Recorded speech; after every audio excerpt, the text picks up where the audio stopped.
আজকের পৃথিবীতে যখন অনেক মুসলিম নেতা পশ্চিমা শক্তির সঙ্গে আপোষ করতে ব্যস্ত, তখন এক ৮৬ বছর বয়সী বৃদ্ধের হুঙ্কারে হোয়াইট হাউস থেকে তেল আবিব সবার কপালে চিন্তার ভাঁজ পড়েছে, যার এক ইশারায় মধ্যপ্রাচ্যের ভূ রাজনীতি ওলটপালট হয়ে যায়। আহত মাজলুমের বুকে জেগে ওঠে প্রাণের স্পন্দন।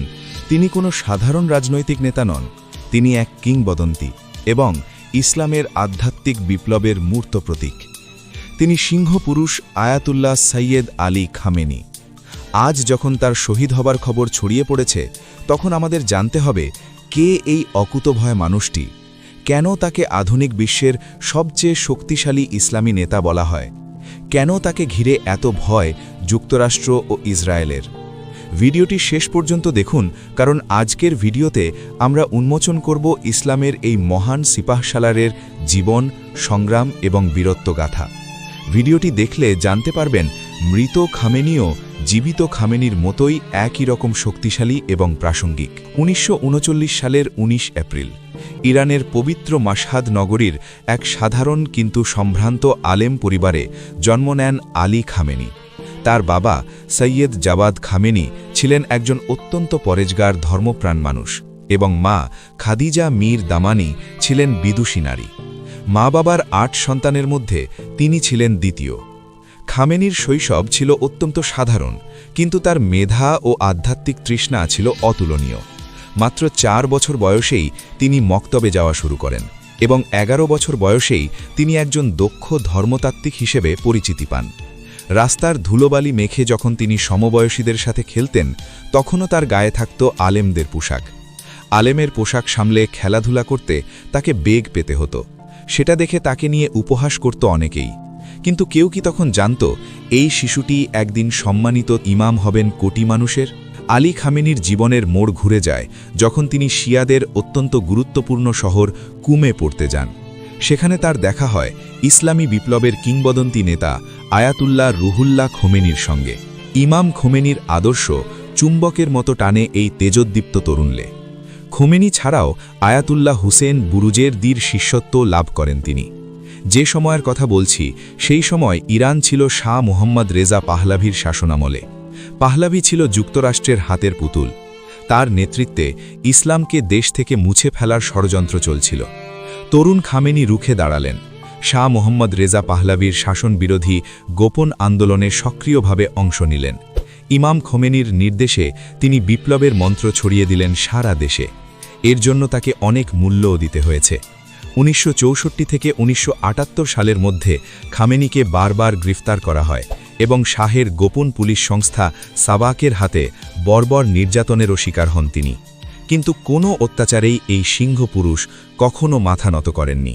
তার বীরত্ব দেখে ইমাম খোমেনি তাকে তরুণ এবং সাহসী ধর্মগুরু উপাধিতে ভূষিত করেছিলেন। ১৯৭৯ সালে ইরানে ইসলামী বিপ্লবের পর সব কিছু বদলে যায়। আলী খামেনি বিপ্লবী পরিষদের দায়িত্ব পালন শুরু করেন। পরবর্তীতে তিনি উপ-প্রতিরক্ষামন্ত্রী হন এবং ইসলামিক বিপ্লবী গার্ড কোরকে সংগঠিত করতে সহায়তাও করেন। এই বিপ্লবী গার্ড ইরানের অন্যতম শক্তিশালী প্রতিষ্ঠানে পরিণত হয়। আলী খামেনি আজীবন মৃত্যুর সঙ্গে পাঞ্জা লড়েছেন। শুধু আজকের যুক্তরাষ্ট্র ইসরায়েলের আক্রমণ নয়, নিজের দেশেই প্রাণঘাতী হামলার শিকার হয়েছেন তিনি। ১৯৮১ সালের জুন মাসে এক জনসভায় ভাষণ দেওয়ার সময় টেবিলের পাশে রাখা টেপ রেকর্ডারে লুকোনো বোমা বিস্ফোরিত হয়। আলী খামেনি গুরুতর আহত হন এবং তার ডান হাতটি চিরতরে অকেজো হয়ে যায়। কিন্তু আল্লাহর রহমতে তিনি অলৌকিকভাবে বেঁচে যান।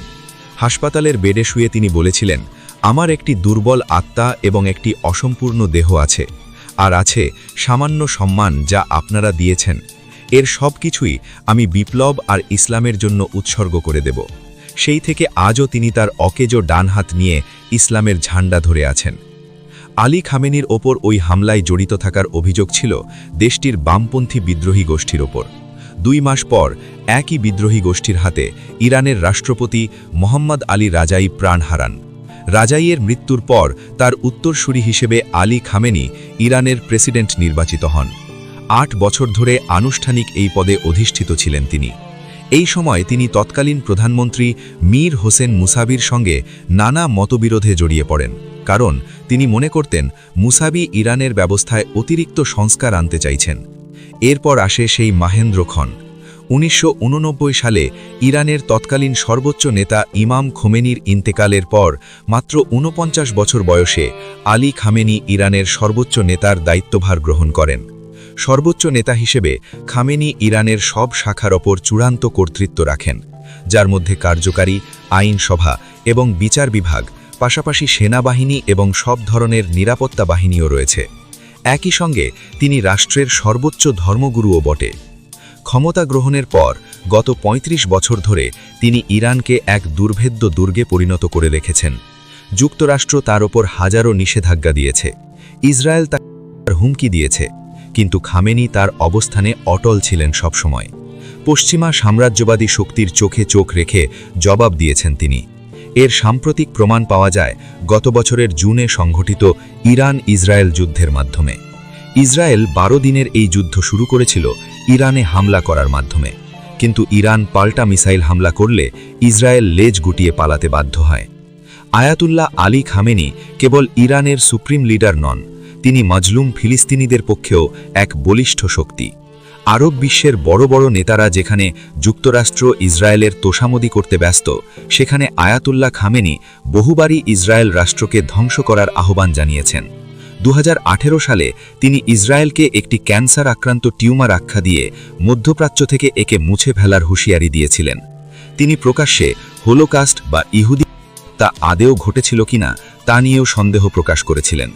২০১৪ সালে তার টুইটার অ্যাকাউন্টে উদ্ধৃত একটি মেসেজে বলা হয়েছিল, হোলোকাস্ট এমন একটি ঘটনা যার বাস্তবতা নিয়ে অনিশ্চয়তা আছে, আর যদি ঘটেও থাকে সেটা কিভাবে ঘটেছিল তাও স্পষ্ট নয়। ফিলিস্তিনের হামাস, লেবাননের হিজবুল্লাহ এবং ইয়েমেনের হুথিদের প্রধান অনুপ্রেরণা আয়াতুল্লাহ আলী খামেনি। এই বাহিনীগুলোকে মধ্যপ্রাচ্যে ইরানের প্রক্সি বলা হয়। আয়াতুল্লাহ আলী খামেনির অবিচল নেতৃত্বেই দেশটি আজ পারমাণবিক শক্তির দ্বারপ্রান্তে। পশ্চিমা মিডিয়া তাকে স্বৈরশাসক বলে গালি দেয়, কিন্তু সমগ্র তৃতীয় বিশ্বের জনগণের কাছে তিনি এক দেবদূত। যখন ট্রাম্প বা নেতানিয়াহু হুঙ্কার ছাড়েন, খামেনির চোখের পাতা একটুও কাঁপে না। তিনি শান্ত স্বরে উত্তর দেন, যুক্তরাষ্ট্র আমাদের কিছুই করতে পারবে না। যুক্তরাষ্ট্রকে তিনি ইরানের নম্বর 1 শত্রু বলে আখ্যায়িত করেন। ইরানের সর্বোচ্চ নেতা হিসেবে গত ৩৫ বছরে আয়াতুল্লাহ আলী খামেনিকে নিজ দেশেও বিভিন্ন মতদর্শের প্রেসিডেন্টদের সঙ্গে কাজ করতে হয়েছে। এই সম্পর্কগুলো সবসময় সরল ছিল না। শুরুর দিকে প্রেসিডেন্ট হাশেমি রাফজানজির সঙ্গে তার ঘনিষ্ঠ বন্ধুত্ব ও রাজনৈতিক সমঝোতা ছিলেও পরবর্তীতে অর্থনৈতিক ও পররাষ্ট্র নীতি নিয়ে তাদের মধ্যে দূরত্ব তৈরি হয়। সংস্কারপন্থী প্রেসিডেন্ট মোহাম্মদ খাতামির লোভারনয় রাজনীতিক প্রচেষ্টাকে খামেনি অনেক ক্ষেত্রে কঠোরভাবে নিয়ন্ত্রণ করেন, যা উভয়ের মধ্যে এক ধরনের শীতল টানাপড়ন সৃষ্টি করেছিল। সবচেয়ে নাটকীয় পরিবর্তন দেখা যায় কট্টরপন্থী মাহমুদ আহমদিনেজাদের সময়। শুরুতে খামেনি তাকে পূর্ণ সমর্থন দিলেও পরবর্তীতে আহমদিনেজাদ সরাসরি সর্বোচ্চ নেতার কর্তৃত্বকে চ্যালেঞ্জ করতে শুরু করলে তাদের সম্পর্কে ফাটল ধরে।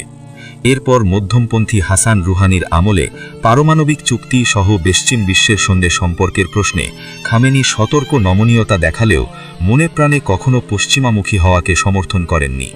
তবে প্রয়াত প্রেসিডেন্ট ইব্রাহিম রাইসির সঙ্গে তার সম্পর্ক ছিল সবচেয়ে অবিচ্ছেদ্য এবং আদর্শিক। রাইসিকে তার সুযোগ্য উত্তরসূরি এবং বিপ্লবী চেতনার বিশ্বস্ত প্রতিনিধি হিসেবে বিবেচনা করা হতো। মূল বিষয় হল, মতদৈর্শিক যাই থাকুক না কেন, রাষ্ট্রের চূড়ান্ত দৃষ্টিতে খামেনি সবসময় নিজের নিরঙ্কুশ কর্তৃত্ব বজায় রেখেছেন। কালো পাগড়ি পরিহিত ফর্সা এই লোকটির এত ক্ষমতা, এত প্রভাব, অথচ আলী খামেনির পরিবার জীবনের গল্প শুনলে আপনি অবাক হবেন। তিনি এখনও তেহরানের এক সাধারণ বাড়িতে থাকেন। রাষ্ট্রপ্রধান হয়েও তার খাদ্য তালিকা সাধারণ মানুষের মতোই। তিনি বাগান করতে ভালোবাসেন, কবিতা পড়তে ও লিখতে ভালোবাসেন। তার 4 ছেলে এবং 2 মেয়ে, যারা কোনো রাজকীয় সুবিধা ভোগ করে না, বরং পর্দার আড়ালে থেকে ইসলামের খেদমত করে। অথচ আমাদের দেশের অনেক ইউপি চেয়ারম্যানের ছেলেমেয়েরাই এর চেয়ে বেশি বিলাসবহুল জীবনযাপন করে। খামেনি এবং তার পরিবারের এই সরলতাই তাকে কোটি মানুষের প্রিয় নেতা করে তুলেছে। শত্রুরা চায় না এই নেতা থাকুন, কারণ তিনি থাকলে ইসরায়েলের বিনাশ অনিবার্য। তার বজ্রকণ্ঠই বাতিল শক্তি কাঁপিয়ে দেওয়ার জন্য যথেষ্ট। আর তাই তো তার প্রাণ কেড়ে নিতে পশ্চিমা সাম্রাজ্যবাদী শক্তির এমন কাপুরুষিকত হামলা। ইরানের supreme leader Ayatollah Ali Khamenei শহীদ হয়েছেন, এটি এখন মোটামুটি নিশ্চিত। তবে সত্যি কথা এটাই যে এই অকুতভয় সিংহপুরুষ শারীরিকভাবে উপস্থিত থাকুন কিংবা না থাকুন, তার জ্বালিয়ে দেওয়া বিপ্লবের অগ্নিশিখা আজ পুরো মধ্যপ্রাচ্যে ছড়িয়ে পড়েছে। যখন তিনি বেঁচে ছিলেন তবে তার একটি ইশারায় শত্রুর পতন নিশ্চিত করার জন্য যথেষ্ট ছিল। আর যদি তিনি তার রবের ডাকে সাড়া দিয়ে চলে গিয়ে থাকেন, তবে তার রেখে যাওয়া আদর্শ এবং সংগ্রামের পথ অনুসরণ করবে লাখো বিপ্লবী। খামেনির মৃত্যু কেবল একটি সংবাদের শিরোনাম নয়, বরং এটি একটি যুগের পরিবর্তন, যার অভাব মাজলুম মানুষেরা প্রতি মুহূর্তে অনুভব করবে।